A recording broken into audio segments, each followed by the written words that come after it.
Hey guys, Ethan here. I know I told you guys on the collab channel that I would try and make a personal one today. Um, so yeah, the one that I had before this, was with me and my girlfriend, and, I had actually made another personal update that I had planned to put up, but after posting that one, it was kind of like, what, like, why would I? Um, but, uh, but yeah, I will go more in depth now. Alright, so the reason that I was gone. Um, well, as all, if not many of you know, or whatever, I probably said that wrong. I was in Kentucky, with my trans boyfriend, when things started to slip. Mostly just he felt different. So yeah, that's about all I got. With that, moving right along, I so yeah, I got really depressed when I was down there. Like I tried to kill myself. It's just yeah. I ate an obscene amount of very strong rat poison. Just to kind of throw that out there. I know that's pretty rough or deep or I don't know, shocking. I don't know, but um that part of my life is past. I moved on. But yeah, I was in the hospital in Kentucky for at least 4 days, maybe more like five. And then I flew up to Minneapolis from Lexington. I flew back to Minneapolis the day after I got out of there, and it was a Tuesday. And then I went into the St. Cloud Hospital psychiatric ward. And that was completely voluntary. I still didn't feel quite safe with myself. I thought it was best to get an evaluation, maybe get on some antidepressants, and I did, and they've been working fantastic. Um, and yeah, um, hold on, my girlfriend's talking to me on name.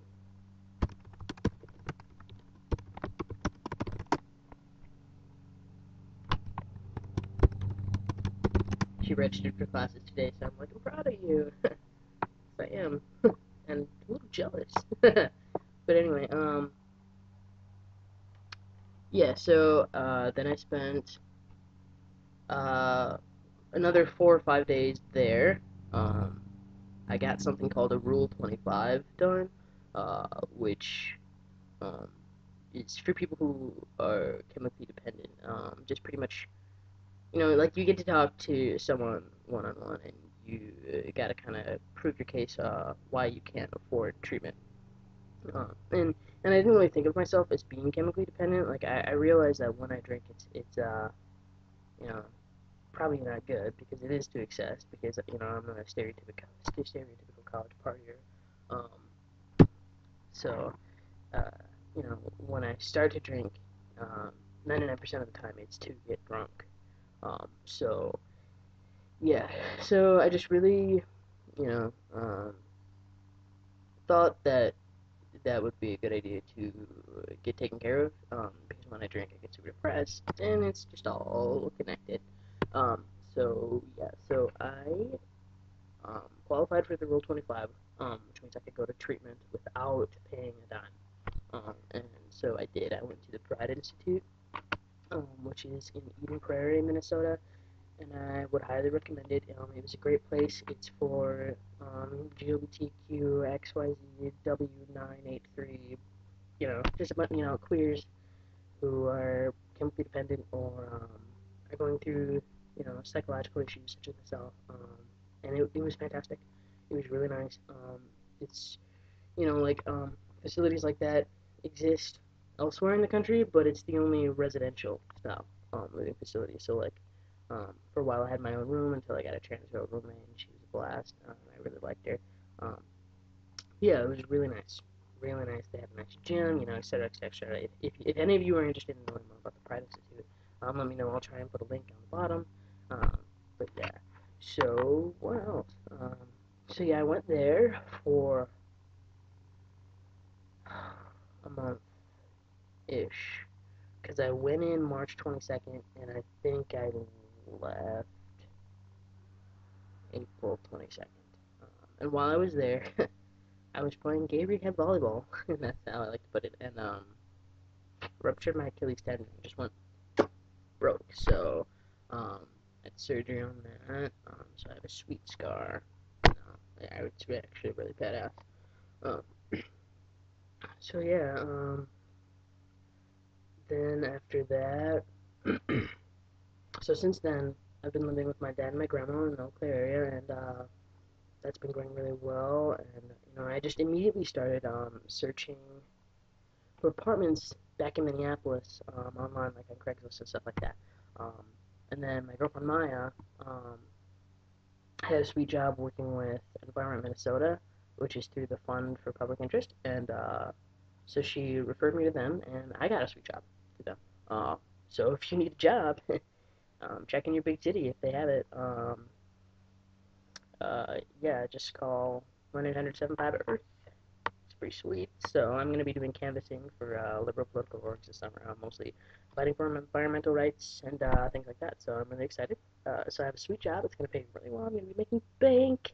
And yeah, and then eventually I had an apartment that I get to move into on June 1st. And that's also when I start my job. So things are looking up. After I went and saw my apartment for the first time and met my roommates, after I left, I was driving in the car with my girlfriend, and I was just really overtaken. I was really happy, and it was really weird. I had never cried out of happiness before, but I did then, and it felt great. Uh, so yeah, that's my update. I know this is getting really long. But another thing along that that I kind of want to throw out there is I went to the Minnesota Trans Health Conference this past weekend, and I went to a grade workshop for partners, but I went with my partner, and I really thought a lot about going on T and like how it's gonna change me emotionally. And like part of it, I'm kind of excited about because I'm normally an emotional wreck, so it'd be kind of nice to even myself out. But I'm really worried about losing myself because I've heard a lot about when you go on T, sometimes like you start to kind of get that emotional disconnect, and I really don't want to become stoic, you know. So I guess if any of you guys have been on T for a while, you could just express to me your emotional transition as well, or mental, or however you want to think of it, psychological. That would be fantastic. Um, yeah, this is kind of running along, so I will catch you guys later. Um, so yeah, I just thought I'd let you guys know how things are going so far. But yeah, I'm glad to be back online and catching up with my trans friends and stuff like that, getting back in the loop with the community. So I would pass.